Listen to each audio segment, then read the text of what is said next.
y que, bueno, siempre nos presta el lugar para diferentes tipos de actividades. En la puerta, como ustedes ven, ahí hay un buffet, con el cual, bueno, con lo recaudado de ahí, lo utilizamos para abonar lo que nos sale el alquiler, como toda la actividad que hacemos. Ustedes saben que estamos ahora en una campaña financiera, bueno, realizando actividades, recolectando aportes, para dar la lucha política que tiene política obrera y la clase obrera contra Milei, contra el ajuste y demás. En el día de hoy, bueno, nos visita Jorge Altamira, que es dirigente nacional de nuestra organización.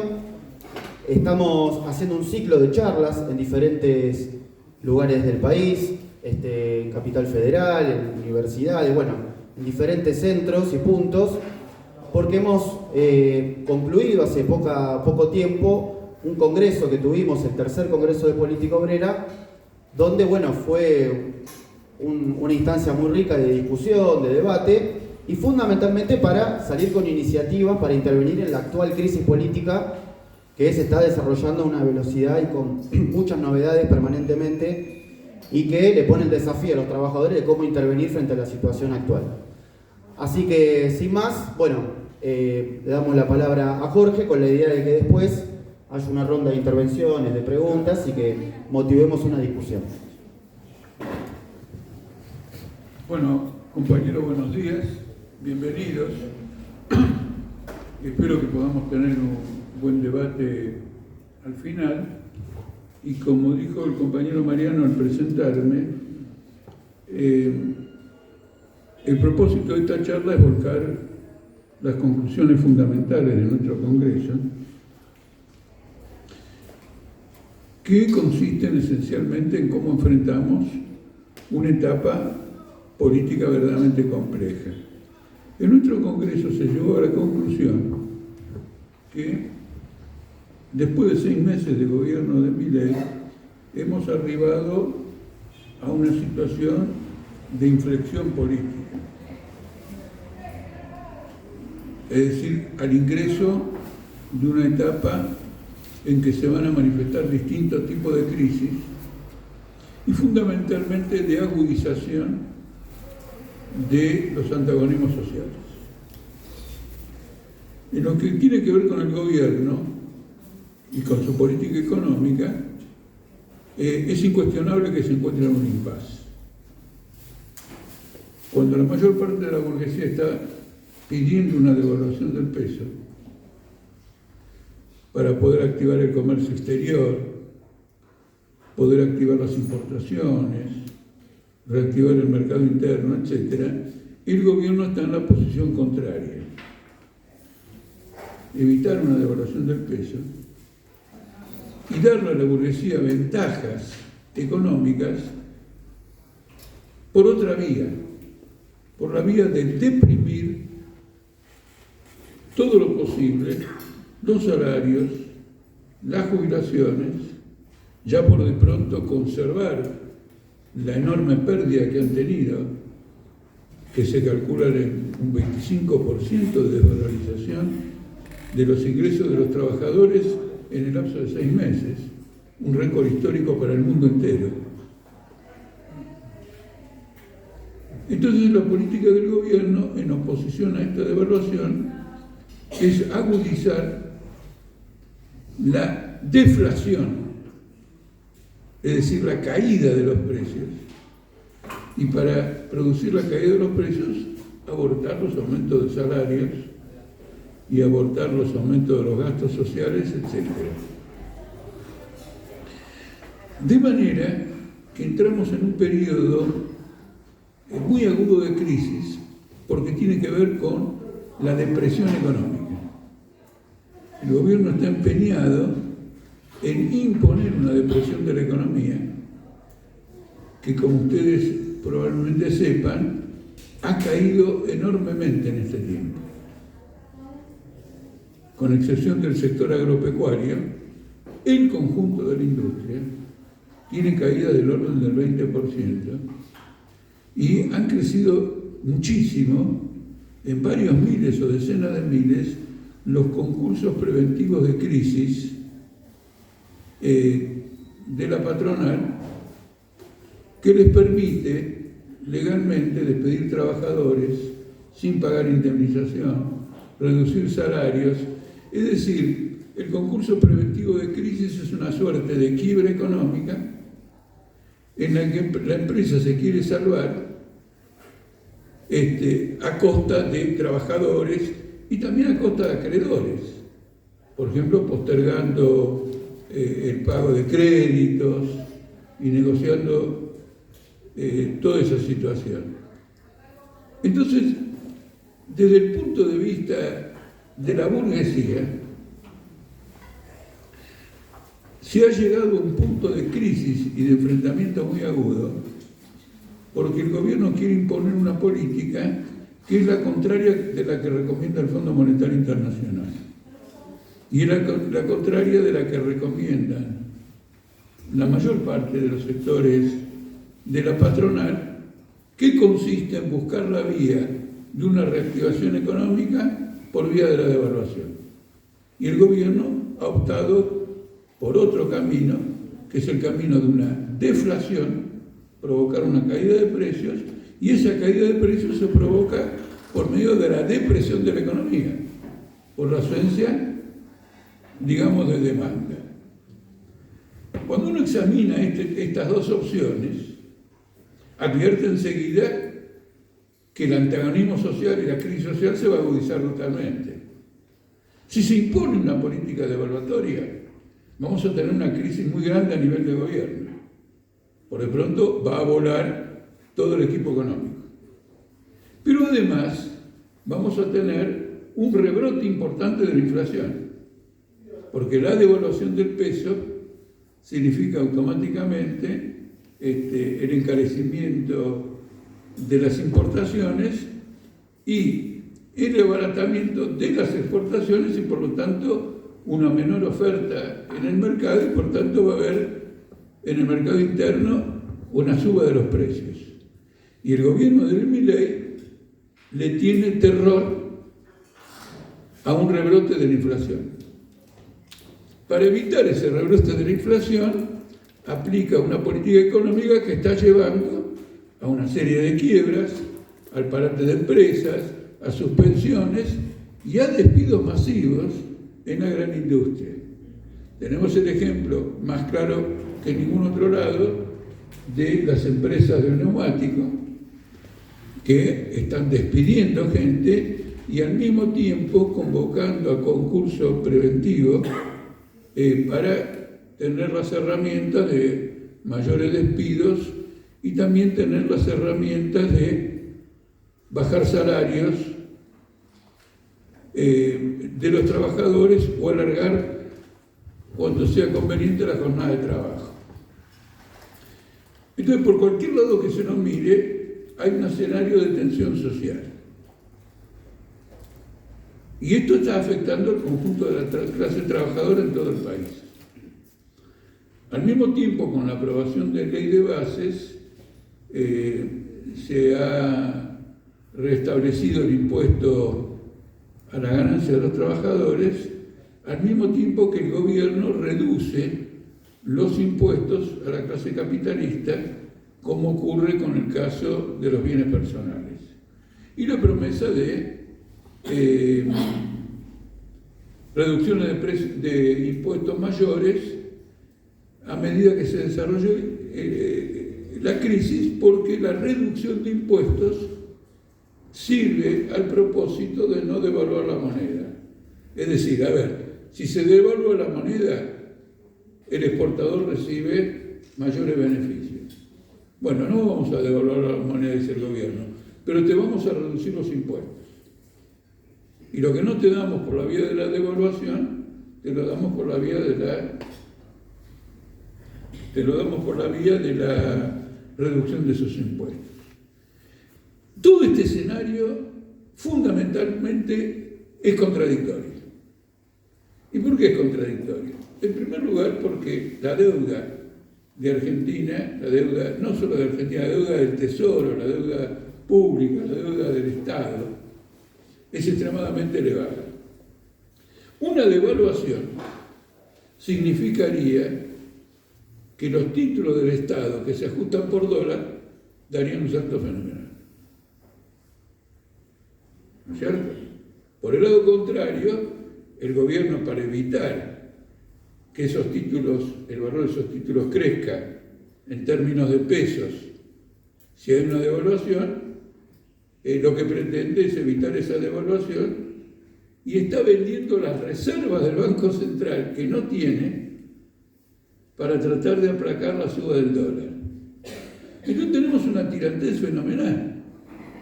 La tentativa de la burguesía de devaluar el peso sacando capitales de la Argentina y el gobierno vendiendo dólares para que no se dispare la cotización del dólar.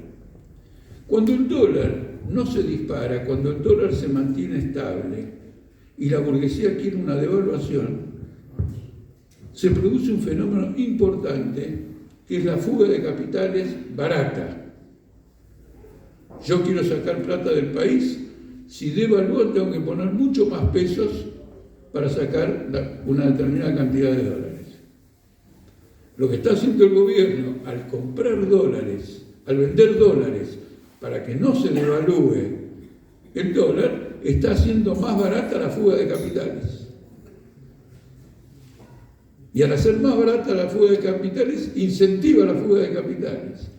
Y al incentivar la fuga de capitales, presiona la suba del dólar, presiona al gobierno a vender dólares y prepara una quiebra general de un gobierno que no tiene reservas internacionales.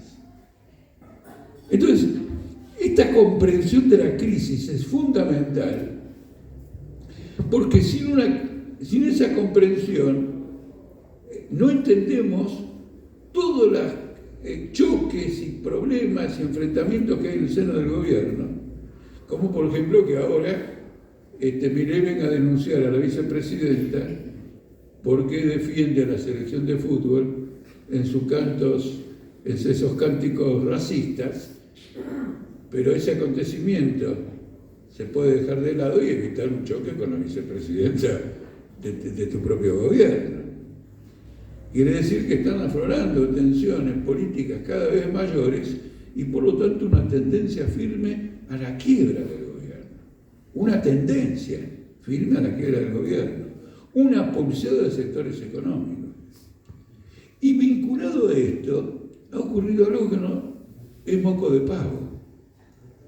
El gobierno argentino ha decidido trasladar una parte de sus reservas de oro a Londres, con el cual Argentina tiene una rivalidad por la cuestión de Malvinas.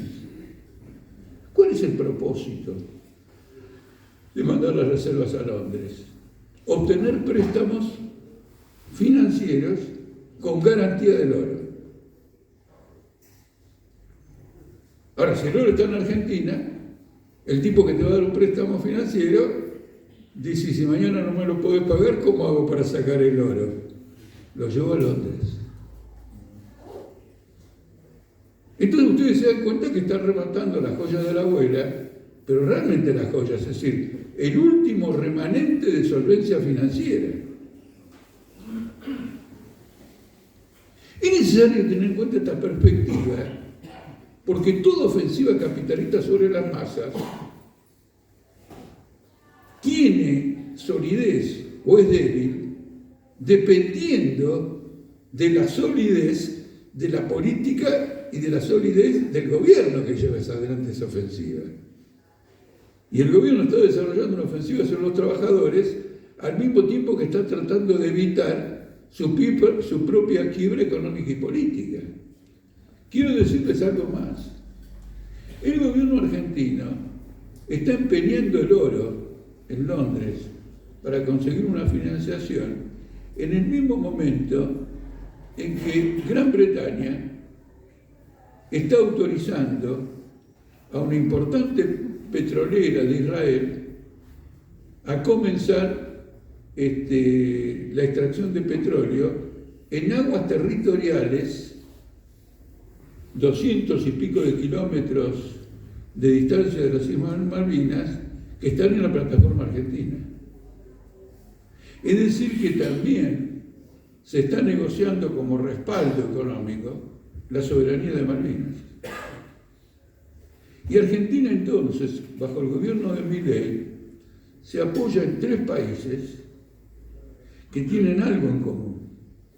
Esos 3 países son Gran Bretaña, Israel y Estados Unidos, que lo que tienen en común es que en los últimos 50 años, en todas las votaciones de las Naciones Unidas, han votado en contra de la soberanía argentina en Malvinas. Los 3 únicos países que votan en contra son Israel, Gran Bretaña y Estados Unidos. Entonces acá hay una crisis, digamos, fundamental, porque la salida a las contradicciones de la política económica que están apuntando Caput y compañía es una mayor depresión, cuando en los 6 meses que han transcurrido hasta ahora el Producto Bruto ha caído un 8%. Y el único que salva es el sector agropecuario, que no sufre esta tendencia depresiva porque su mercado principal está en el exterior. Pero el sector agropecuario está vendiendo la mitad de lo que cosecha y guarda el resto porque quiere que devalúen el peso para exportar lo que queda. Con lo cual el sector que está más próspero, el único que está próspero en esta crisis, es el más enfrentado al gobierno. Entonces imagínense los que están siendo afectados por esta crisis misma. Desde el punto de vista del campo de los trabajadores, la situación es abiertamente de una crisis, por los despidos masivos,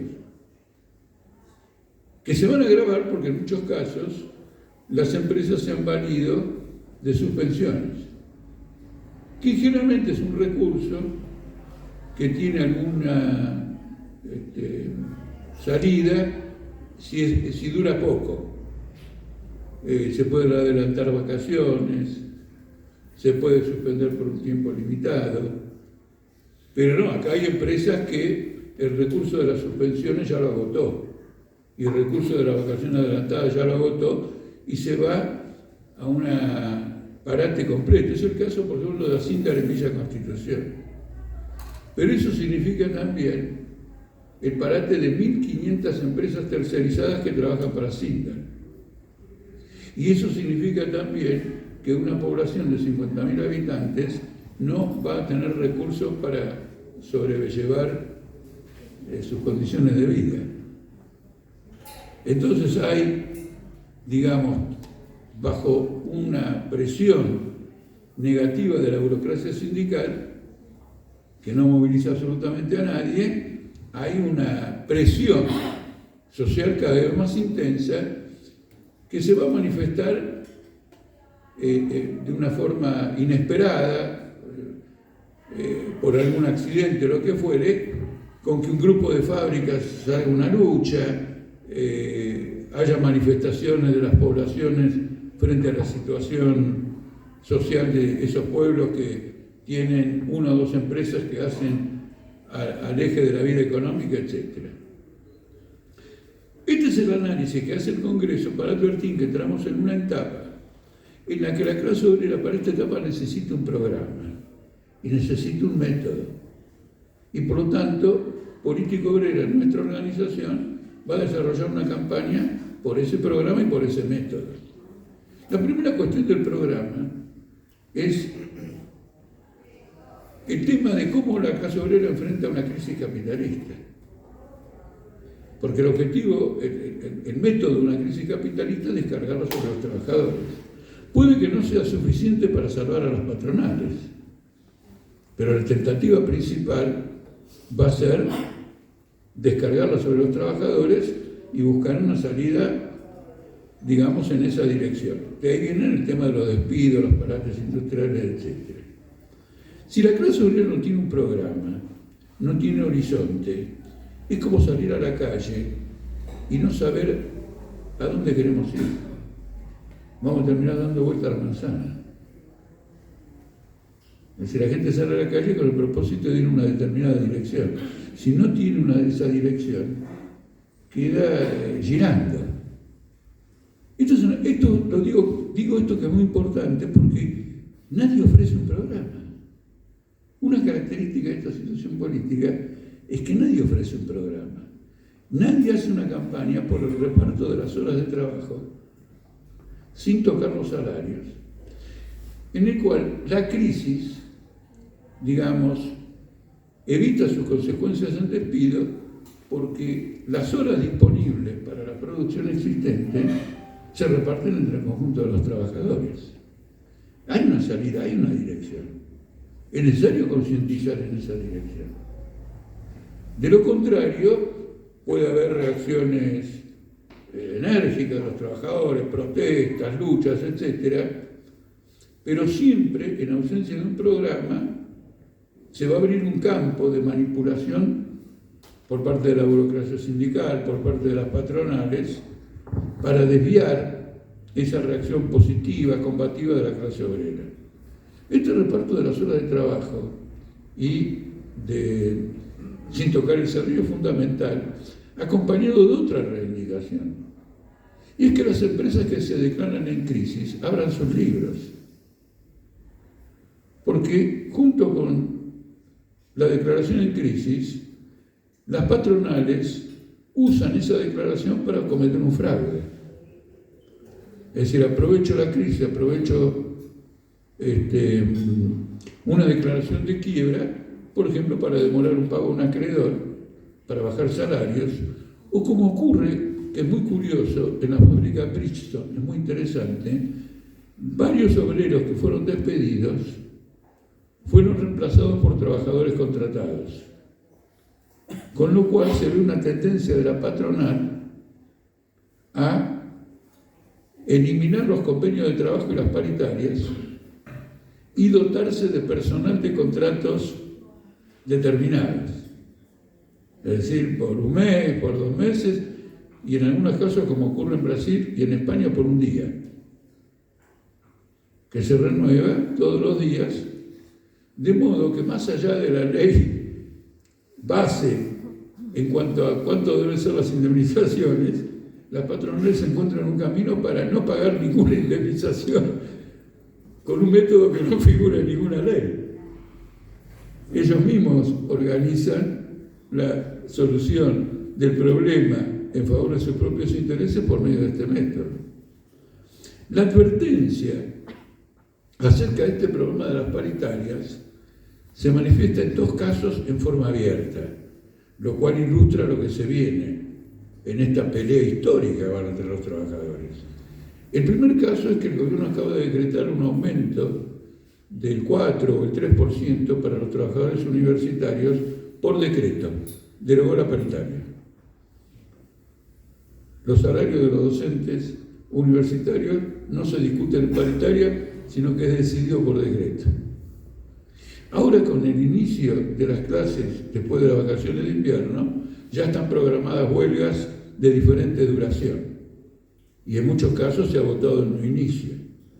El Congreso del Política Obrera, disculpen, pero con 45 y 50 años dirigiendo el Partido Obrero,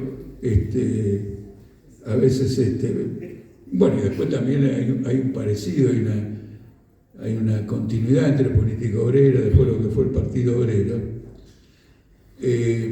Y además es otra cosa natural. El Partido Obrero históricamente es esto que nosotros tenemos acá. Lo otro es un armado circunstancial de un grupo de revistas que en todas sus manifestaciones políticas violenta lo que es la tradición histórica de nuestra corriente. Bueno, están programadas ya toda una serie de movilizaciones. Por ejemplo, en un país importante de África, en Kenia, las mismas medidas han provocado una rebelión de tal envergadura que está conmocionando al país y ha comenzado a extenderse una huelga. Hay choques violentos con la policía y hay muertos.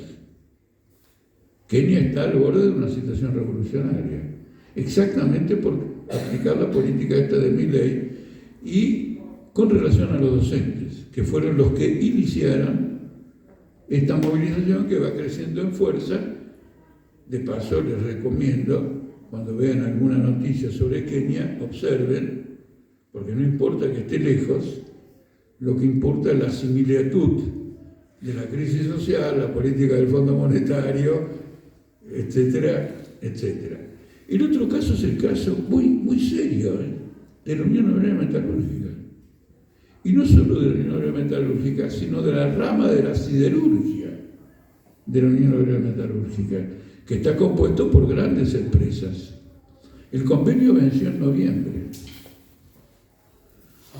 noviembre pasado, y estamos a punto de ingresar a agosto, y la UOM no ha conseguido renovar el convenio, porque la patronal, que tiene nada menos que a un funcionario de Techín en la Secretaría de Trabajo, no se quiere mover de un aumento del 3 o 4% anual, que es la pauta de aumento salarial que le han impuesto a los docentes universitarios y que tiene que ver con esta línea general de que nada aumente más allá del 3%, para con el tiempo baje más y en lugar de una devaluación se profundice la política de deflación, de caída de niveles de precios de la fuerza de trabajo, en la expectativa de que esa caída de los precios de la fuerza de trabajo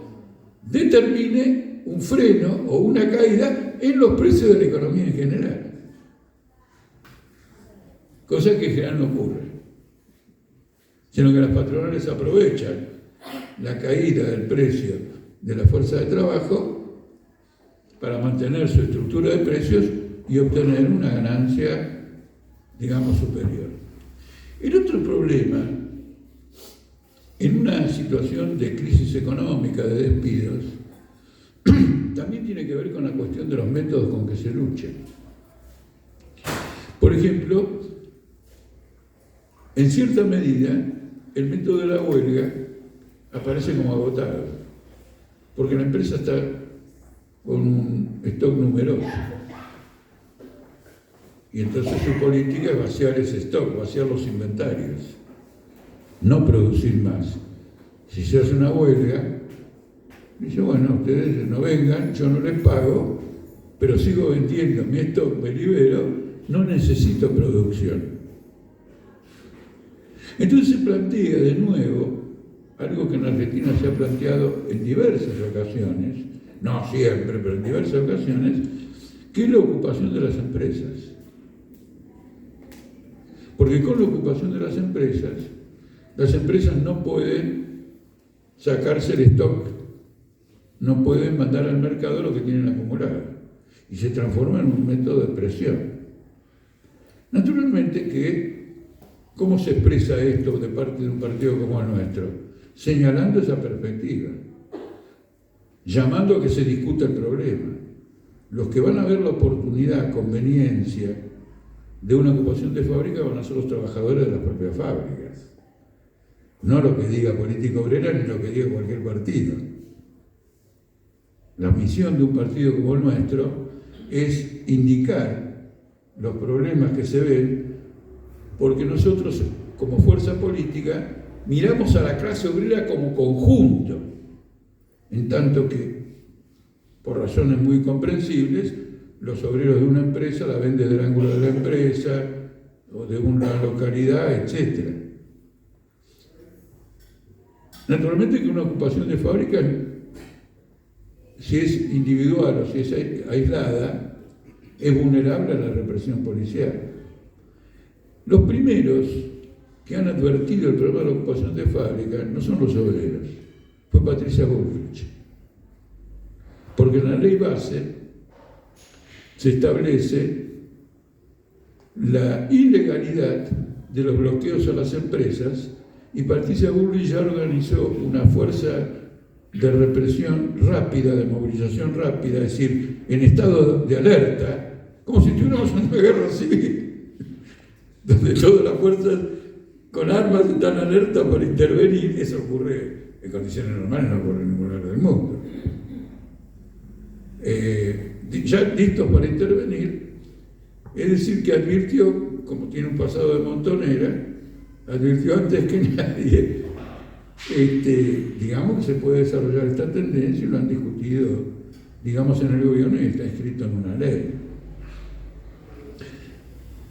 Entonces, explicar que el movimiento de ocupaciones de fábrica hay que impulsarlo por medio de la agitación como una medida generalizada. No digo de todo el mundo, pero en distintos lugares, con distintas empresas. Si puede tener una forma organizada, mejor. Probablemente eso no ocurra nunca, sino que desde la base va a haber una presión y las cosas se van a desarrollar, digamos, en esa orientación. Una cuestión fundamental. La otra cuestión fundamental es que bajo la apariencia de una situación que está controlada, la presión de abajo es de una intensidad descomunal. Ese es el motivo por el cual la CGT no va a tomar ninguna iniciativa de movilización. Porque, digamos, mejor que nadie comprende que la iniciativa de movilización significa dar pie o ser un detonante de un movimiento de orden general. Algo que no ocurriría en una situación estable, donde no hay mayores problemas, y entonces la CGT puede hacer una huelga en un lugar o en otro, totalmente entregada a los intereses de la burguesía, ella misma, un grupo empresarial, comparte con la burguesía la necesidad de evitar un conflicto. Lo dice la CGT abiertamente. Tenemos que negociar con el gobierno la aplicación de esto, la aplicación de lo otro, cuando está frente al gobierno más reaccionario de la historia argentina. ¿Qué pasa? ¿La CGT tiene una ilusión? No, la CGT tiene una estrategia. Y detrás de esta estrategia de la CGT van todos los sindicatos que dicen estar en la oposición a esta burocracia de la CGT. Esto es un fenómeno político importante porque en la izquierda de Argentina, en el FITO, hay una convicción de que la CGT sigue siendo un instrumento de lucha de los trabajadores y se prueba en que todo el tiempo le exigen a la CGT que haga esto y lo otro, cosa que nunca ocurre, o que cuando ocurre es un boomerang, es un gol en contra. Por ejemplo, realizan un paro de tal manera que acentúe en el movimiento obrero la desmoralización.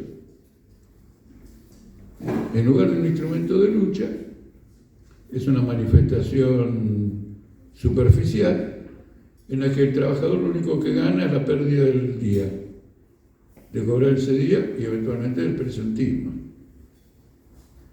Entonces, después de un paro de ese tipo, los obreros están menos dispuestos a ir a un paro. En cambio, un paro de 24 horas, hecho de forma combativa, con perspectiva y todo lo demás, anima a los trabajadores y da la base para ir a una huelga mayor, a impulsos mayores. No, la burocracia sindical está jugada a muerte en esto. Y en esta jugada a muerte tiene el apoyo completo del peronismo, que no hizo ninguna movilización para impedir la ley base y creía que negociando con los radicales, sabía que era falso, que no iba a pasar absolutamente nada, iba a lograr detener la sanción de la ley. Pero ustedes saben bien que nunca movilizó contra la ley y que además en la última movilización se fue muy tempranamente, y ya no la CGT, sino un ala de la CGT, la de Pablo Moyano, se fue temprano, mientras los otros seguían negociando. ¿Para qué viniste? Están discutiendo adentro la sanción de esta ley. Vos venís a decir que querés evitar la sanción de esta ley. Todavía no se votó y ya te fuiste. Entonces son mascaradas que tienen un propósito definido. Por ejemplo, el acto 1 de mayo de la CGT fue expresamente armado para desmoralizar.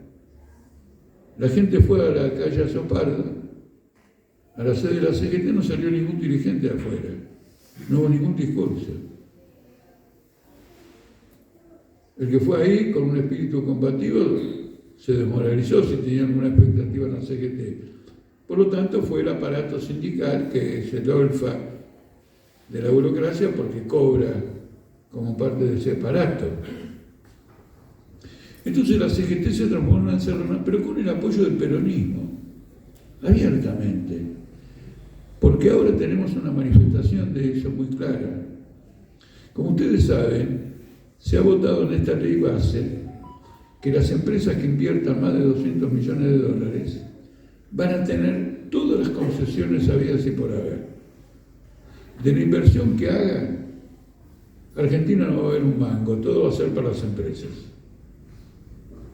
Al punto tal que ni siquiera está contemplado que en esa inversión empresas nacionales hagan trabajos secundarios para la empresa principal, como una tercerizada.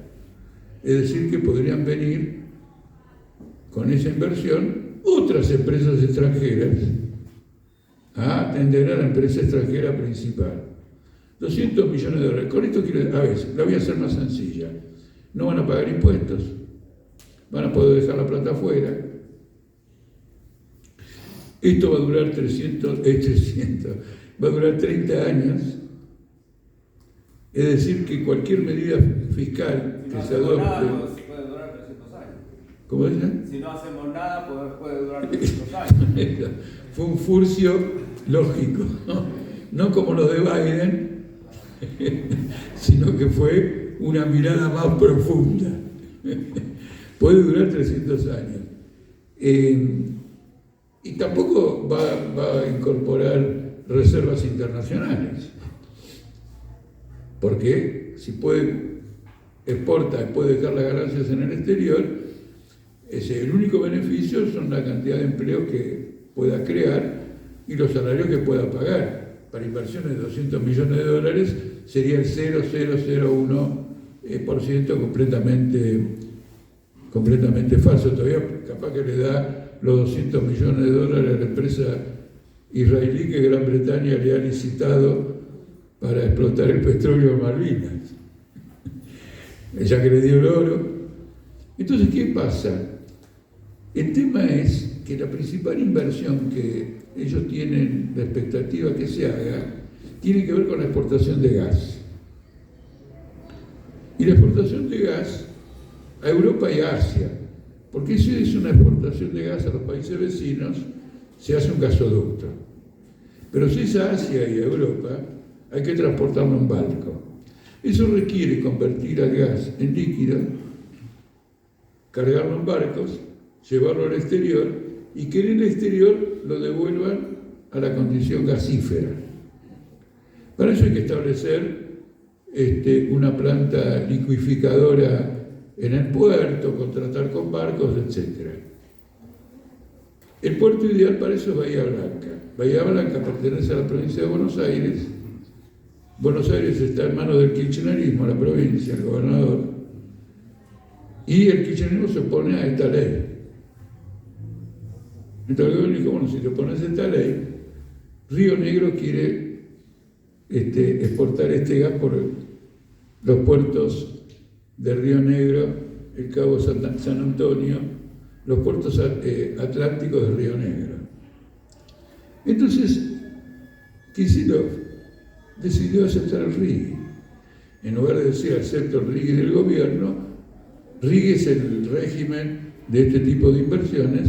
En lugar de aceptar el régimen del gobierno, yo voy a dictar un régimen igual, de mi pluma y votado en la legislatura provincial. Digamos, salvo el empaquetado, es exactamente lo mismo para que eso se dé en Bahía Blanca. Por lo tanto, con el apoyo a este régimen de inversiones, el peronismo se ha entregado completamente, el peronismo político, no ya el sindical, se ha entregado completamente a Milei. Hay que decir en realidad que el inventor de todo esto en realidad es Cristina Kirchner y Kicillof, porque en 2014 hicieron este acuerdo no para el gas, sino para el petróleo con la empresa Chevron, con las mismas características, pero con las características tan ruinosas que todavía no se conoce el contrato. Y cuando hubo quienes apelaron ante la Corte Suprema para que dé a conocer el contrato, la Corte Suprema dijo que ese contrato hay que mantenerlo secreto. Así que tenemos, digamos, esta situación. Con esta descripción, con esta caracterización del peronismo, de los sindicatos, del FITU, quiero mostrar que las fuerzas políticas que tienen algún vínculo con la clase obrera o directamente sabotean la lucha de los trabajadores o, en última instancia, marcan el paso en el lugar, porque no hay una campaña de agitación por el reparto de las horas de trabajo, la apertura de los libros, las ocupaciones de las fábricas, etcétera, etcétera. Acá se plantea un problema que quiero esclarecerlo porque en el Congreso se estimó muy importante y no hace falta explicarlo, es esencialmente importante. ¿Cómo se relaciona un partido político consecuente, un partido político que defiende realmente los intereses de los trabajadores con la clase obrera? Ese partido se relaciona con la clase obrera a través de las instituciones oficiales de la clase obrera. Es decir, es un grupo de presión dentro de las organizaciones de la clase obrera para que salga su orientación en lugar de que salga otra. Esta posición era del FITU. Nuestra posición es que el punto de partida de la relación de los trabajadores con un partido revolucionario o de parte de un partido revolucionario con los trabajadores es la agitación política. Es mediante la prensa, los volantes, los actos, actividades como esta. Tomar contacto y tomarle el pulso a las tendencias reales de la clase obrera como tal. En particular, cuando todo el aparato que se ha armado para controlar a la clase obrera está trabajando para que no se movilice. La agitación política tiene que medir cuál es la temperatura de la clase obrera y tiene que ser un incentivo para que la clase obrera advierta que tiene que quebrar todas las trabas que se le están imponiendo desde adentro, en una acción que es decisiva para sus intereses incluso más elementales. En la historia del movimiento obrero, de la clase obrera, 200, 300 años, la cuestión de la agitación política fue esencial, fue la herramienta esencial que construyó las grandes organizaciones obreras. Y fue un tema de constante debate. Acá está minimizado. Acá lo único que se hace es usar las redes para tirar una consigna. Pero eso no es una agitación política. Y mucho menos si la consigna es que la CGT haga esto, que Mongo haga lo otro, que no se quiera haga esto. Que además es una posición pedante. Porque ¿para qué diablos existe un partido revolucionario si los que tienen que hacer la acción son otros? La primer deber, inclusive de una persona, en un momento serio, es lo que esa persona se juega por resolver ese momento serio. Y eso estimula la intervención del resto o el acompañamiento del resto. Entonces, en el Congreso volvimos a colocar esta metodología en el centro de nuestra actividad política. Y lo vamos a desarrollar ahora. Lo estamos desarrollando, estamos en campaña de estas charlas. El otro día, una fuerte brigada de política obrera fue a Villa Constitución. Intervino dentro de la fábrica, se subió a los colectivos, paró los autos que llevaban a los trabajadores, haciendo esta agitación política, y terminamos con una charla y fuimos a todos los medios de comunicación, señalando la perspectiva de que se repartan las horas de trabajo en la cinta, que abran los libros, si es necesario que hay que, frente a la situación esta, digamos las ocupaciones de la fábrica, Y al final hubo un debate con trabajadores de la fábrica y con distinto personal de la fábrica, que fue muy eficiente, pero no solo fue muy eficiente. El informe que de los compañeros que estuvieron ahí mostraron una realidad de la clase obrera que está escondida. A través de distintos compañeros de fábrica, nos contaban que en la hora del almuerzo, cuando están en el comedor, de lo único que se discute es de política y de la burocracia sindical. Entonces eso de que la clase obrera argentina está inerte frente a los golpes que recibe es una versión interesada, digamos, de la situación real. Y eso mismo ocurre en la fábrica del neumático, que desde hace tiempo, 20 años, son un hervidero de debates, fue lo que permitió derrotar a la burocracia anterior y naturalmente ha continuado en las circunstancias presentes. El viernes que viene, 26 de julio, el sindicato neumático convoca a una radio libre se llama, radio abierta, a una radio abierta en Plaza de Mayo. Naturalmente que vamos a apoyar, pero es una respuesta piadosa a los problemas que plantea la ofensiva patronal. ¿Se entiende? Es una cosa menor.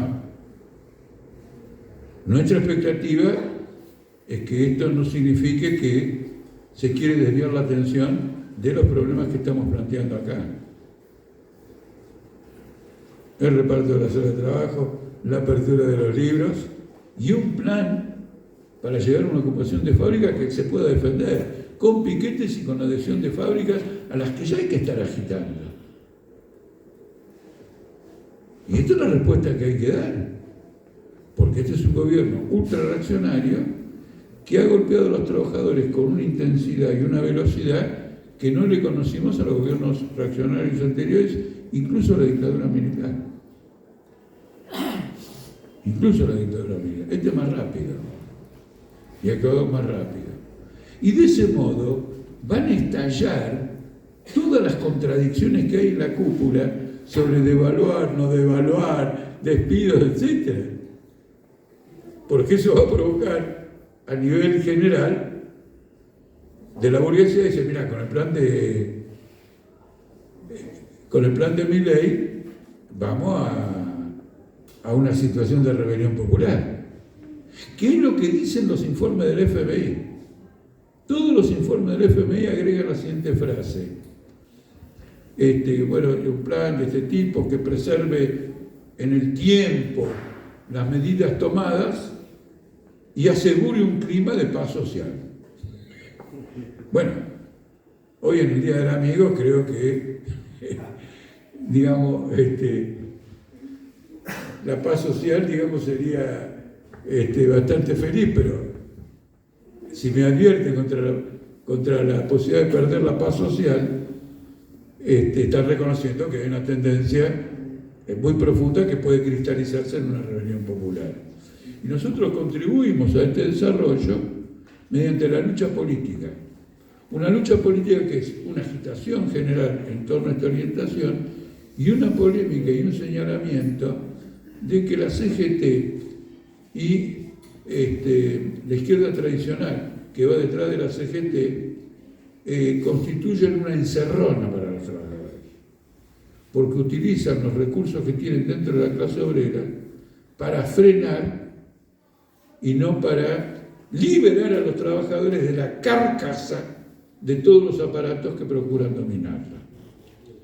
Así que, compañeros, gracias por la presencia de todos ustedes, la oportunidad que dan para que informemos en nuestras conclusiones a dónde queremos ir. Los invitamos a incorporarse a nuestro partido para impulsar estas medidas y espero que ahora al cierre de esta intervención intercambiemos ideas entre todos y lleguemos a conclusiones todavía mejores que las que fueron expuestas hoy acá. Gracias.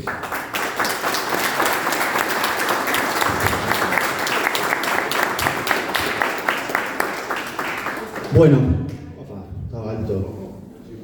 Muy alto. Bueno, compañeros, ahora la idea es abrir el micrófono y que cualquier compañero o compañera pueda intervenir, hacer preguntas, comentar, bueno, cómo está viendo la cosa con sus compañeros de trabajo, etcétera, etcétera. Así que damos el espacio para eso. ¿Vale? Tienen que venir hasta acá. Digo por el micrófono. No, se puede alargar para Todavía que camino rápido. porque algún compañero mejor quiere pedir la palabra. Bueno, que vaya a hola. Hola. Bueno, yo me iba a referir sobre el tema de la burocracia sindical, lo que estaba diciendo Jorge, pero repetidamente. ¿Por qué? Porque la burocracia sindical lo que hizo el otro día, Moyano, estaba claro, a la luz del día estaba.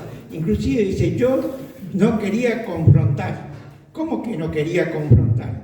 Si para eso saliste y fuiste y después te retiraste y dejaste a la gente a la merced de la bestia.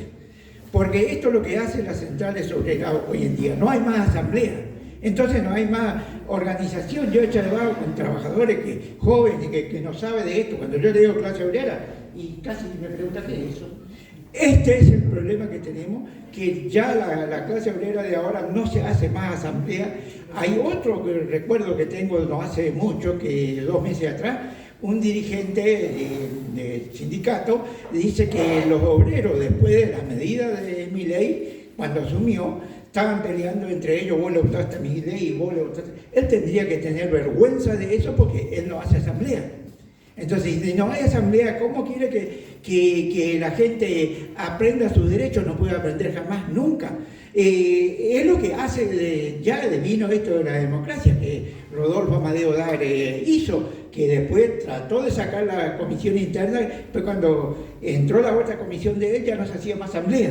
Entonces la asamblea es donde especifica al trabajador, donde aprende las trabajadoras, donde va aprendiendo a la escuela. Yo inclusive a los compañeros en una ocasión le dije que las asambleas tiene que haber y que ahora cuando se cumple el mandato de esos delegados de representación, tiene que haber otra tanda que se postule para asumir esa responsabilidad de vuelta con el tema del criterio de asamblea, eso, porque el problema es el problema de todos, no el problema de uno. Ustedes mismos me están diciendo de que el fulano de tal lo pusieron ustedes ahí, no quería ir, y después cuando cumplió el mandato le dijo, no, vos seguís todavía bien, se fue al sindicato y ahora ahí se burócrata, le crearon ustedes o se junten.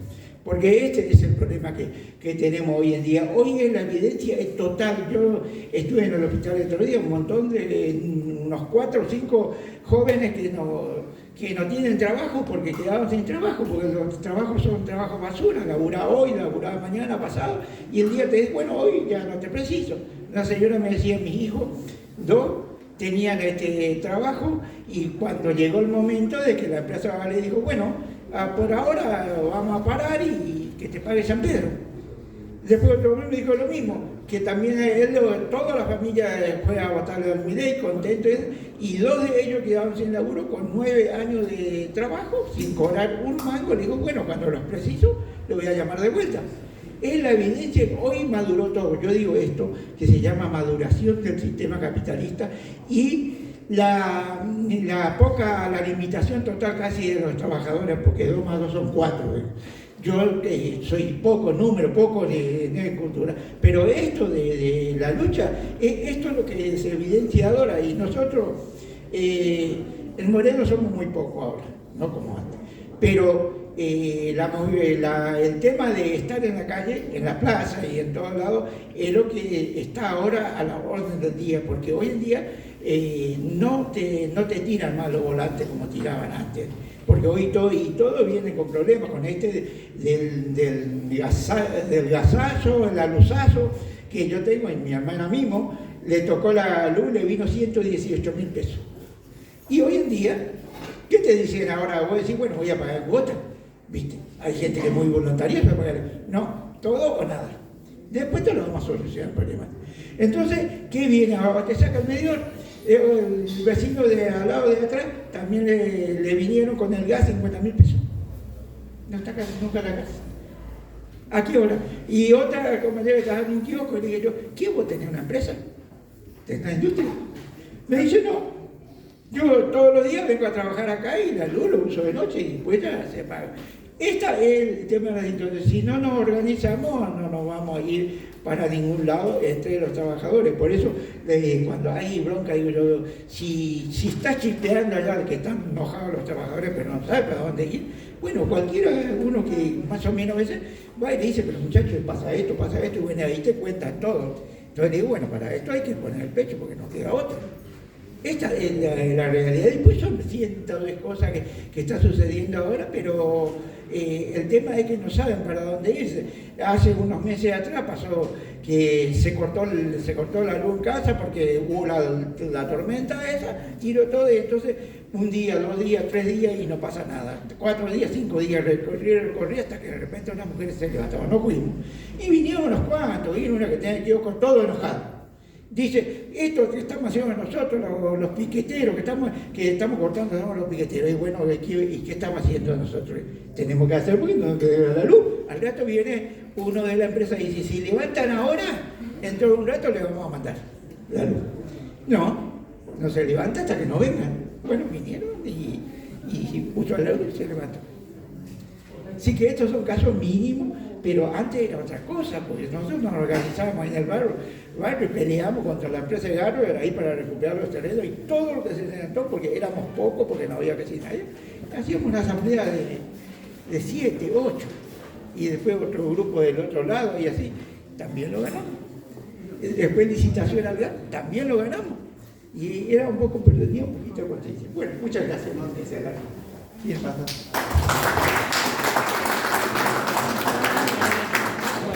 Bueno, compañeros, está abierto, obviamente, el micrófono, así que si alguien quiere. Martín.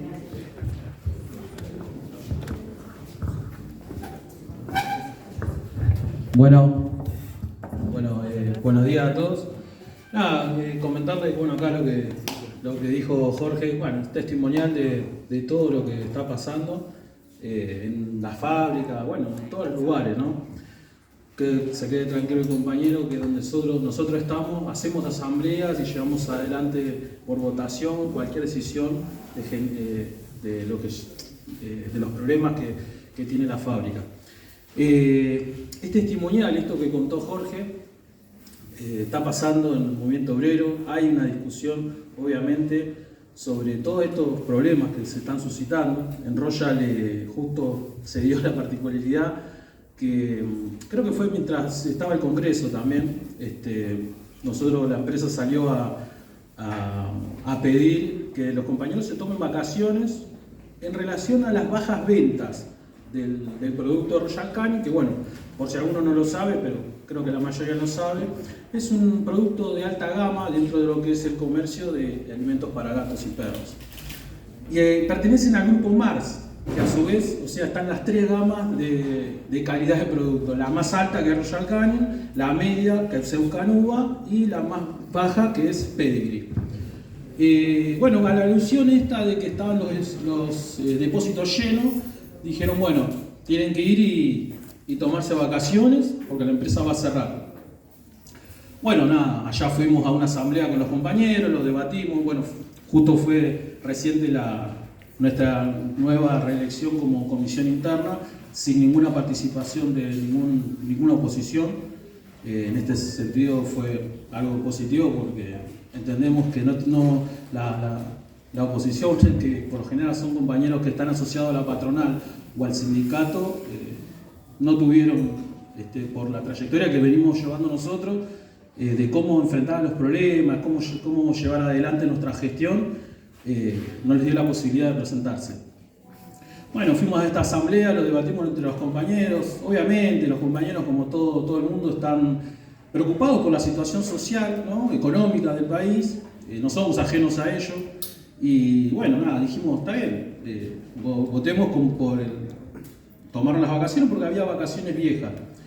Bueno, se tomó la decisión, se acompañó la medida de la empresa, con, obviamente, de mi parte, como aclarando de que esto no es normal. No es normal porque, o sea, como la otra vez me decían en la nota, un entrevistador de una radio me decía, al final ustedes son, ellos son capitalistas en las ganancias y socialistas en las pérdidas, como que nosotros tenemos que acompañar cada vez que la empresa le va mal, que mal, entre comillas, ¿no? Porque, o sea, el alimento de Royal Canin lo siguen vendiendo, yo, eso, te puedo creer que puede haber una merma, pero de ahí a que la empresa vaya a quebrar, no creo, porque hace 2 años se terminó de hacer una inversión de 25 millones de euros, y yo creo que los empresarios no son ningunos boludos, por eso tienen la guita que tienen, ¿no? No invierten en un lugar donde vayan a perder. Entonces, y ahora hay un master plan que ellos mismos, en estas reuniones de Stone Hall, donde reúnen a todos los compañeros y le informan cada 2 meses, nos informan cada 2 meses cómo va el negocio. En esas reuniones a nosotros nos van informando más o menos cómo va. Y siempre con volúmenes a full, siempre se produce bien, salvo cuando llega diciembre y tienen que pagar los premios, no, mira, no llegaron por esto. Un clásico, la típica. Entonces nosotros, en esa reunión de Town Hall que hubo, esta última, después de esta semana de paro por bajas ventas, ¿no? Empiezan la reunión con flyer, algo particular, flyer de Asindar, cierre, qué sé yo, FATE, despido. Yo lo miro a mi compañero delegado Maxi y me chocó, así. Yo lo miré y digo, hijo de mí, ¿qué están haciendo? ¿Por qué? Porque a mi forma de ver es una forma de extorsión, de generar miedo a los compañeros, de presionar. ¿Por qué? Porque uno desde el miedo toma malas decisiones. A mi entender, ¿no? Y entonces, bueno, siguió la conversación de esa reunión, donde, bueno, nos dice, mire, nosotros acá no estamos echando ni cerrando, o sea, no estamos suspendiendo a nadie, no estamos echando a nadie. Bueno, así que les vamos a pedir que dentro de 15 días, del 15 de julio hasta el 28 de julio de este año, ahora, se va a dejar de producir. ¿Por qué? Porque los depósitos están llenos. Bueno, justo testimoniar lo que estaba contando Jorge, parte de todo lo que está pasando en el movimiento obrero, en las distintas industrias, ¿no? Pero nosotros sabemos que, o sea, yo te puedo creer que haya una merma, pero no que vayan a tener que cerrar por algo. Y ese comentario a mí me chocó. O sea, acá no me vengas a hablar de que voy a suspender o siquiera cerrar. Primero, cerrar no creo porque estás haciendo una inversión muy grande. No somos giles, no van a invertir en una empresa que después vaya a cerrarla. Y aparte porque a nosotros ya nos presentaron un master plan que van a cambiar toda la fábrica, otra inversión de guita más la van a hacer. Y después porque y de suspender a alguien, nada que ver. Falta una persona y hay toda una peripecia para poder ocupar ese puesto de trabajo, porque son líneas de producción continua y ellos trabajan con el mínimo cantidad de personal, justo. Y cada vez que nosotros vemos que quieren trasladar un pibe a otro, tenemos que intervenir, bueno, hay discusiones y todas esas cosas. Entonces, nada, fuimos a una asamblea, entendimos que no estaban dadas las condiciones para generar algún tipo de conflicto, pero fue particularmente algo positivo que los compañeros dijeron, bueno, hasta acá. ¿Por qué? Porque claro, se acaban las vacaciones del 2023. Lamentablemente, bueno, yo recién ahora voy a tener 28, vamos con eso. Pero la mayoría de los compañeros tenían vacaciones del 2023 y se acabaron. Y ahora, ¡pum!, se encienden las alarmas. ¿Por qué? Porque ahora te empiezan a disponer de tus vacaciones. Nosotros, como el otro día lo hablamos con Pablo Bush, tenemos una particularidad que es como una conquista, una pequeña conquista donde nosotros podemos disponer de nuestras vacaciones en el momento que queramos. O sea, eso lo charlamos entre nosotros, nos ponemos de acuerdo y va. Entonces, nada, los pibes empezaron a levantar la mano, che, loco, pero ¿qué no van a dar todas las vacaciones ahora?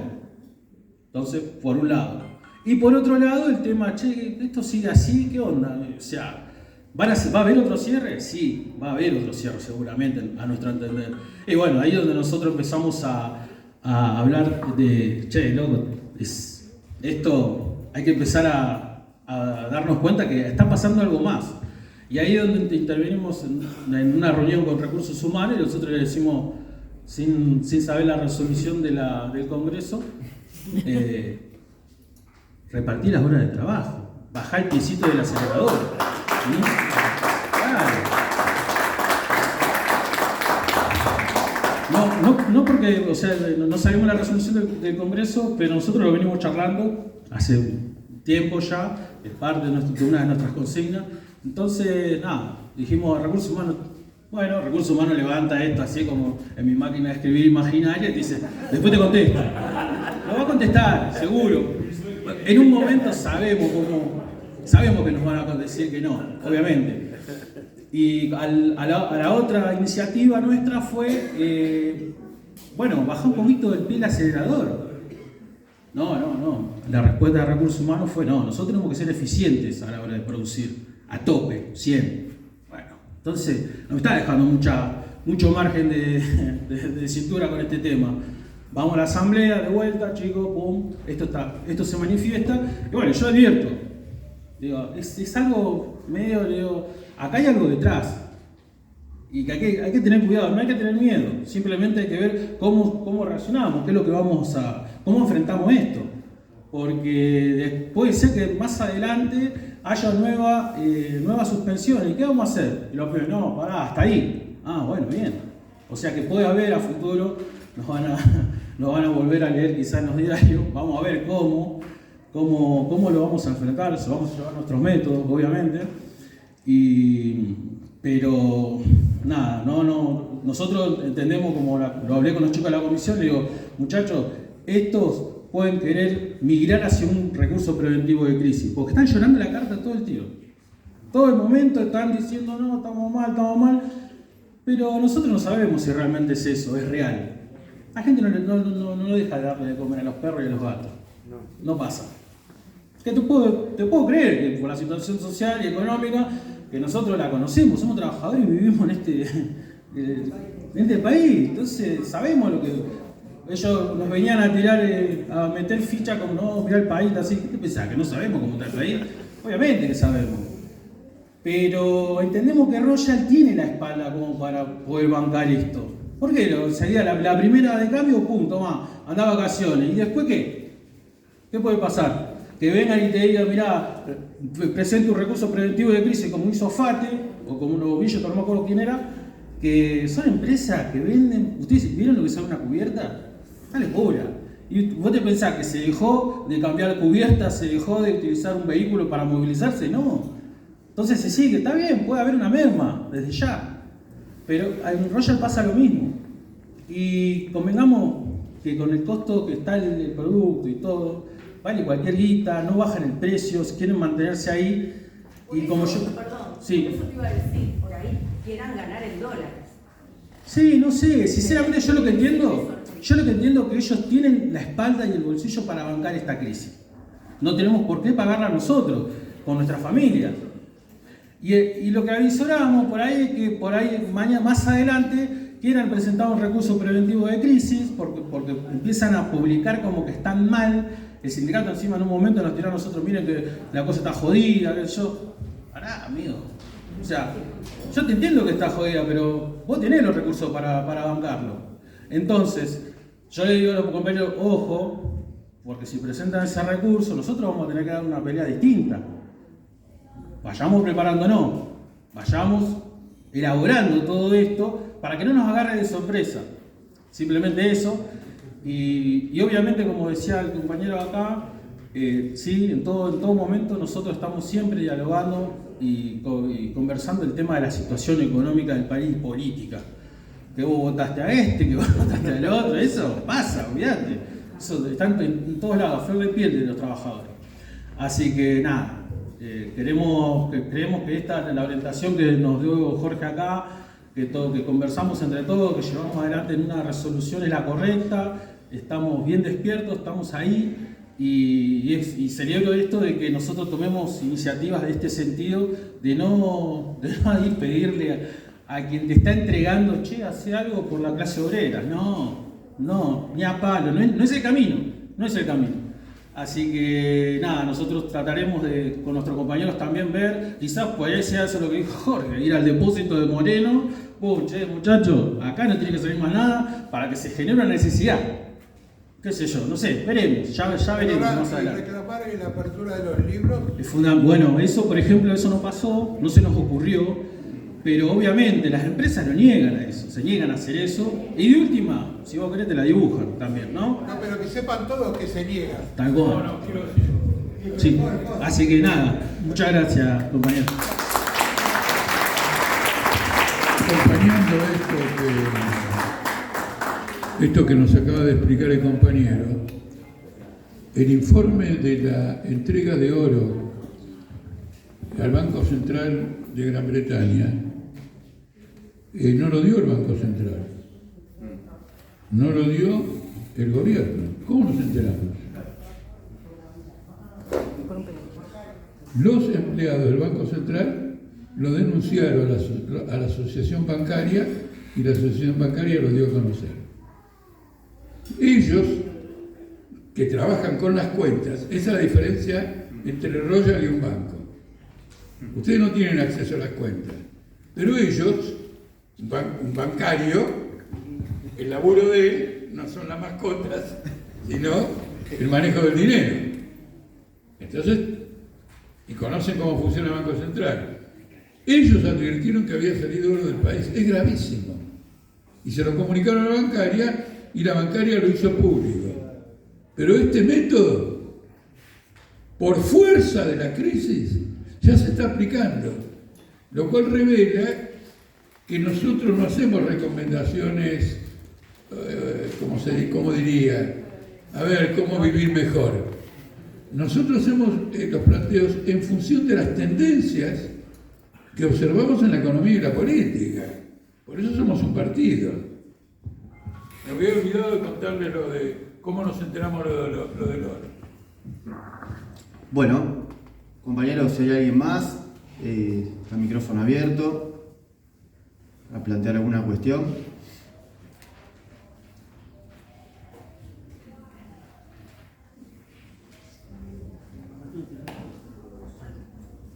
Oración. Yo para comentar un poco cómo está la situación docente. ¿Qué tal? Buen día. Buen día a todos. Yo soy Horacio, docente de La Matanza, de la Ferrere. Básicamente trabajo en la FE. Quería comentar más o menos cómo está la situación sindical ahí en lo que es La Matanza, ¿no? Estuvimos a cargo 9 años más o menos del gremio docente y hubo muchas reivindicaciones, ¿sí? Porque había muchos directivos que maltrataban a los docentes, muchas condiciones deplorables, digamos, para los docentes que se pudieron cambiar, algunas, no todas, pero se notó bastante la mejoría y el trato en general, ¿no? Y bueno, y después lo que se ve es la prácticamente ausencia de lucha en el sector docente, ¿sí?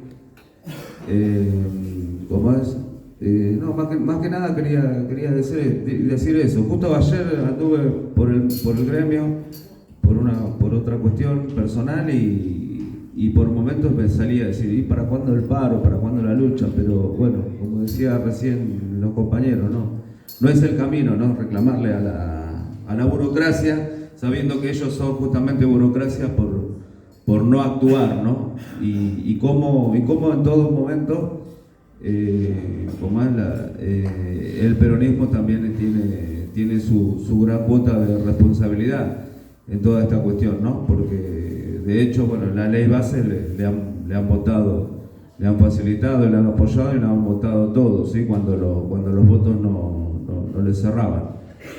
Así que a decir esto, el sector docente por ahora está muy apagado.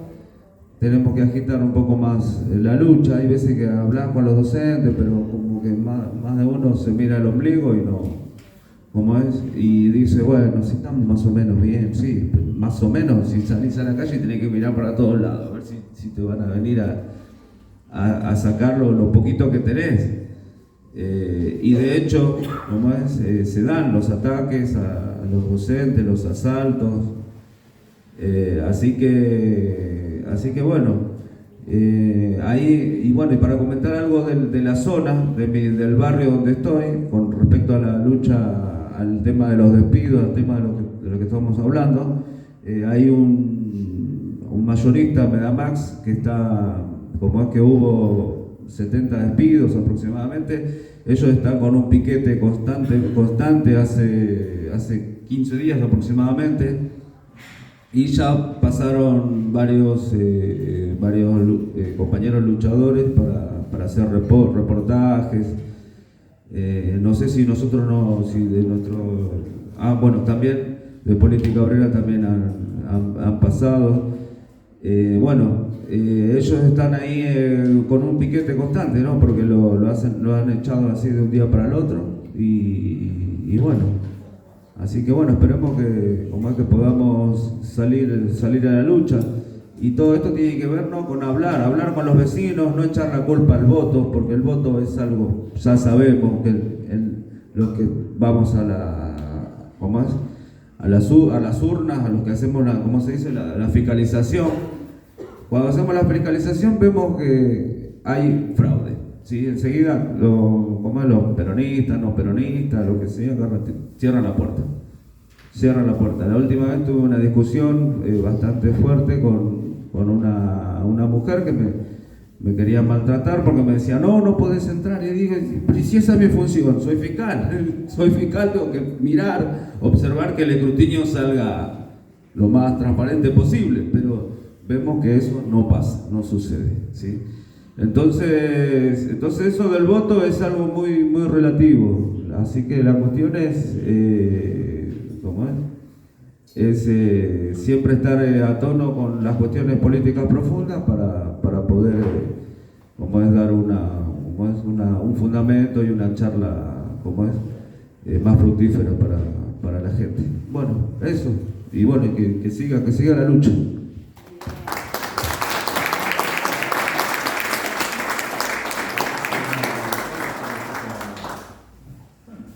Bueno, compañeros, digo, si hay otra intervención, compañeros que quieran, sigue abierto el micrófono.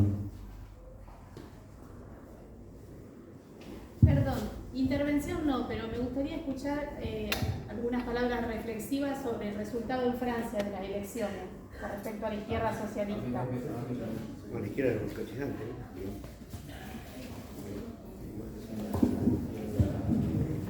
Bueno, vamos. Supongo que nadie está en desacuerdo en que le responda a la compañera. De todos modos, la pregunta es oportuna, porque este tipo de izquierda que se organiza en el Fito tiene su réplica en distintos lugares. Entonces, el examen de lo que se hace a nivel internacional ayuda a comprender cómo actúan estas fuerzas políticas, incluso en Argentina. Y esto en mayor medida porque en estas elecciones en Francia, el Fito saludó enormemente el avance electoral del frente en Francia, que se llama Nuevo Frente Popular. Entonces quiere decir que hay un maridaje. Ustedes eran franceses, nosotros somos argentinos, pero tenemos la misma línea. ¿Por qué te saludo? ¿Por qué saliste primero en las elecciones? Etcétera. Lo que tiene de interesante la situación. Bueno, dicho esto, te saludo, viva la izquierda y todo lo demás, yo escribí lo contrario. Frente a lo mismo dije victoria de Macron. Con toda la conciencia de que si la izquierda ganó y yo digo victoria de Macron, soy un provocador. ¿No es cierto? Ahora, hay provocadores buenos y provocadores malos. El provocador malo quiere desorganizar a la clase obrera. El provocador bueno, ¿qué está haciendo? Está diciendo algo notable, tremendo, para que el otro reaccione y le preste atención al problema y comparta el análisis. Esa es una buena provocación. No todas las provocaciones son malas. Tengo anécdotas para contar provocaciones famosas que cayeron muy mal cuando fueron dichas y se transformaron después genialidades históricas porque marcaron el rumbo a la victoria de la clase obrera en forma impresionante. Al final, hay que comprender que el que innova en la clase obrera, al comienzo fatalmente es una minoría. Sería difícil que una mayoría innove y convenza a una minoría. La mayoría, en principio, actúa de acuerdo a lo que ya sabe. De golpe una minoría dice, ¿y si cuestionamos lo que sabemos? Y te lanza, y entonces hay que rebobinar. Como por ejemplo lo que nosotros hemos dicho, de que la clase obrera argentina está envuelta, está atrapada por un aparato infernal, que en otra charla lo mencioné, porque ahí en Villa Constitución un obrero dijo, le dijo un compañero nuestro, no nos dimos cuenta que estamos en una jaula, que nos encerraron en una jaula y tiraron la llave. Y la jaula es este aparato que te paraliza, sindicatos vendidos y todo lo demás, y le da la llave. Nosotros queremos ser la llave. Si hubiera que simplificar todo y hacerlo sencillo, se trata de hacer la llave. ¿Qué ocurre en Francia? En Francia se forma un nuevo frente popular de apuro porque el gobierno, derrotado en las elecciones parlamentarias europeas, disuelve la Asamblea Nacional, el Congreso, y llama elecciones en 3 semanas. Entonces los izquierdistas rápidamente dicen, bueno, ¿cómo nos juntamos? ¿Cómo nos juntamos?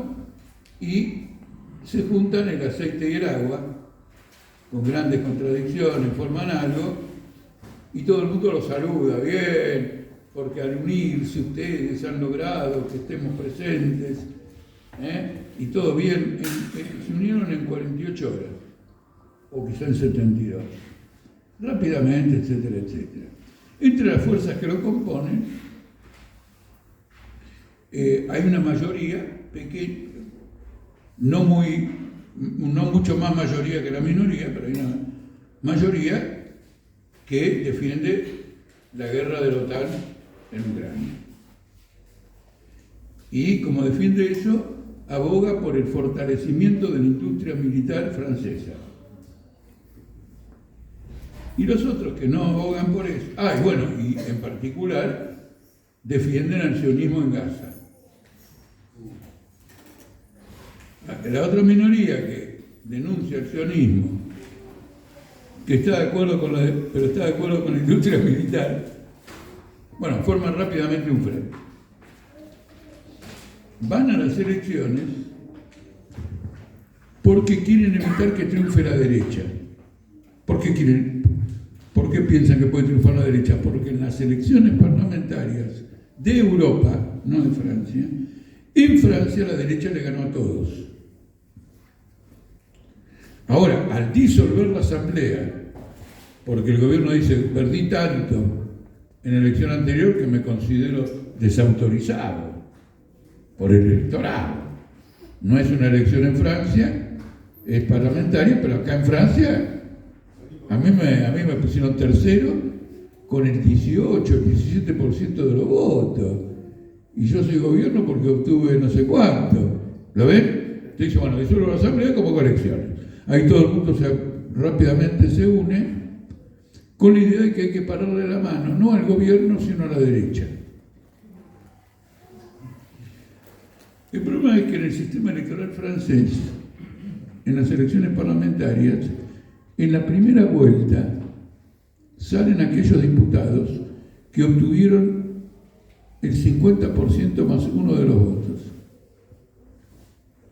Entonces, en la primera vuelta, sobre, no sé, creo que 500 diputados, o más de 500, apenas 50 o 60 fueron elegidos. En sus distritos sacaron más del 50%.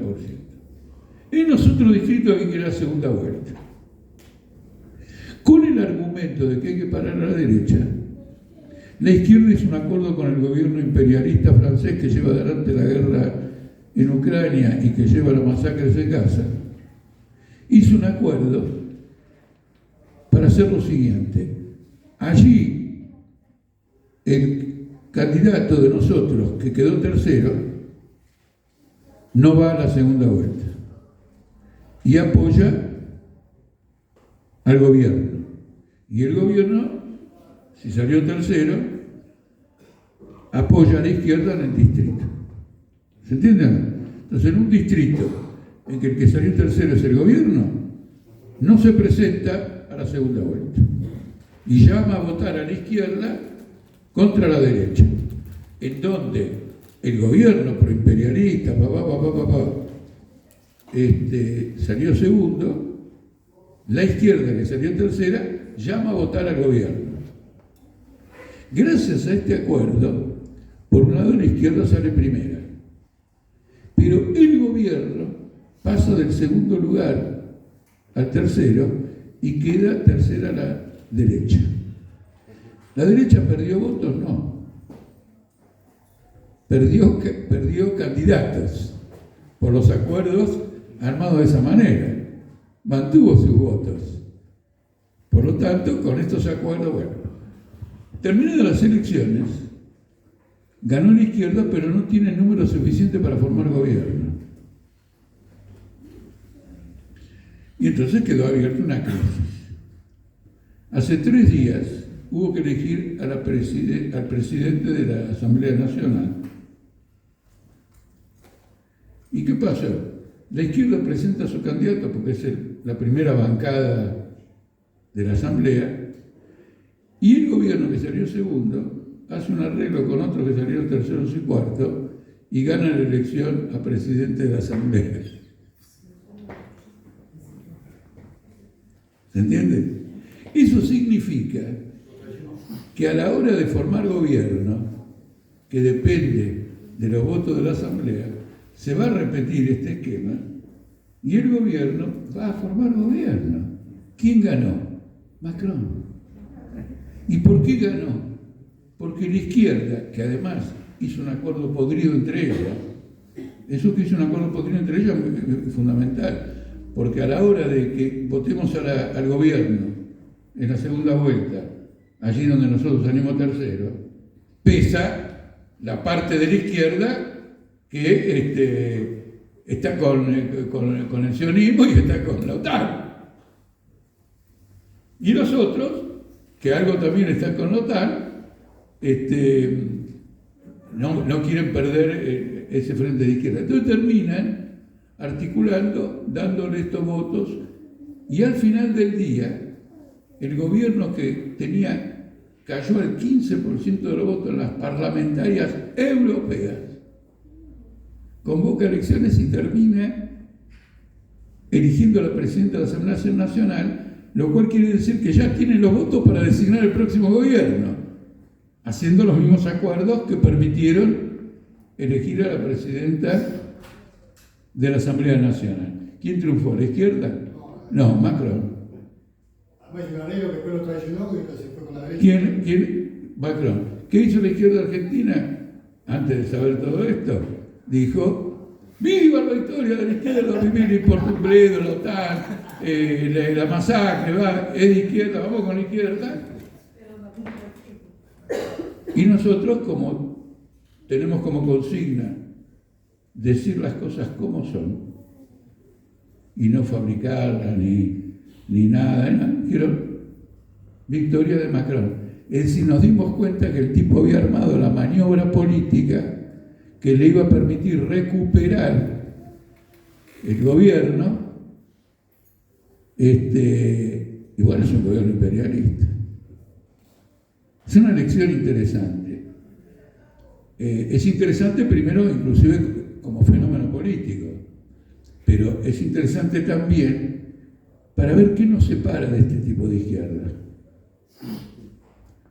Y lo que nos separa es la absoluta falta de independencia de esta izquierda de la burguesía y del Estado capitalista.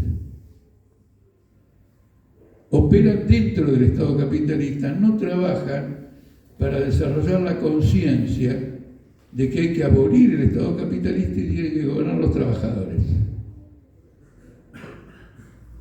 Entonces son, digamos, maniobra de cuarta.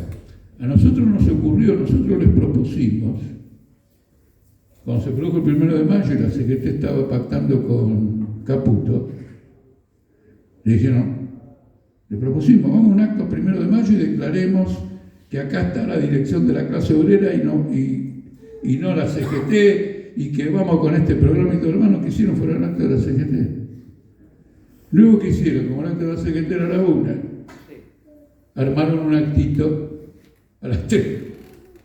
Pero la esencia de la cuestión, que era declararle al país, nosotros somos la llave de la jaula y vamos a liberar a la fuerza del movimiento obrero de los que la encerraron, que era el planteo, lo rehusaron.